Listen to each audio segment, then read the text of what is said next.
Bank ଗ୍ରାହକଙ୍କ ଆକାଉଣ୍ଟରୁ କୋଟି କୋଟି ଟଙ୍କା ହଡପ କରିବା ଅଭିଯୋଗରେ ଏକ ଘରୋଇ ବ୍ୟାଙ୍କର ପୂର୍ବତନ ଅଧିକାରୀ ଏବଂ ତାଙ୍କ ବାପାଙ୍କୁ କେନ୍ଦୁଝର ଜିଲ୍ଲା ପୋଲିସ ଗିରଫ କରିଛି।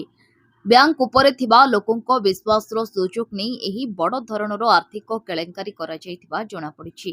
ଗିରଫ ଅଭିଯୁକ୍ତମାନେ ହେଲେ ବଡ଼ବିଲ ଶାଖାର ସମ୍ପୃକ୍ତ ଘରୋଇ ବ୍ୟାଙ୍କର ପୂର୍ବତନ ରିଲେସନସିପ୍ ମ୍ୟାନେଜର ଜସପ୍ରୀତ ସିଂ ଏବଂ ତାଙ୍କ ବାପା ବିକ୍ରମ ସିଂ। ସେମାନେ ସ୍ଥାନୀୟ ମୃଣାଲ କଲୋନୀ ଅଞ୍ଚଳର ବାସିନ୍ଦା। पुलिस सूत्रରୁ ମିଳିଥିବା ସୂଚନା ଅନୁଯାୟୀ ଉଭୟ ବାପା ଓ ପୁଅ ମିଶି ବିଭିନ୍ନ ଗ୍ରାହକଙ୍କ ଆକାଉଣ୍ଟରୁ ବେଆଇନ ଭାବେ ପ୍ରାୟ 3 କୋଟିରୁ ଅଧିକ ଟଙ୍କା ଠକେଇ କରିଛନ୍ତି।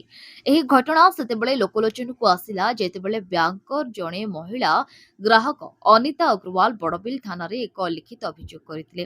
ଅଭିଯୁକ୍ତମାନେ ଅନିତାଙ୍କ ବ୍ୟାଙ୍କ ଖାତାରୁ ବିନା ଅନୁମତିରେ 10,34,000 ଟଙ୍କା ଉଠାଇ ନେଇଥିବା ସେ ତାଙ୍କ ଅଭିଯୋଗରେ ଦର୍ଶାଇଥିଲେ। ଏହି ଅଭିଯୋଗକୁ ଭିତ୍ତି କରି ପୁଲିସ ତୁରନ୍ତ ଏକ ମାମଲା ରୁଜୁ କରିବା ସହ ତଦନ୍ତ ଆରମ୍ଭ କରିଥିଲା। ଘଟଣା ସାମ୍ନାକୁ ଆସିବା ପରେ ମୁଖ୍ୟ ଅଭିଯୁକ୍ତ ଜସପ୍ରୀତ ଫେରାର ହୋଇଯାଇଥିଲେ। ତେବେ ଗତ ଅଗଷ୍ଟ 3 ତାରିଖ ଦିନ ପୁଲିସର ଏକ ସ୍ୱତନ୍ତ୍ର ଟିମ୍ ତାଙ୍କୁ ପଡ଼ୋଶୀ ରାଜ୍ୟ ପଶ୍ଚିମବଙ୍ଗର କୋଲକାତାରୁ ଠାବ କରିବାରେ ସଫଳ ହୋଇଥିଲା।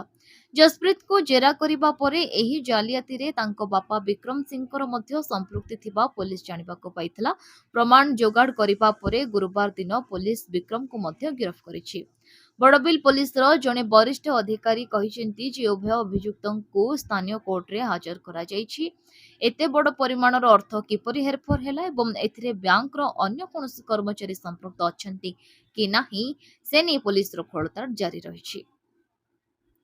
ବ୍ୟୁରୋ ରିପୋର୍ଟ, ବିକଳ୍ପ ସମାଚାର। ଆମ ଚ୍ୟାନେଲକୁ ଲାଇକ୍, ସେୟାର ଏବଂ ସବସ୍କ୍ରାइब କରନ୍ତୁ।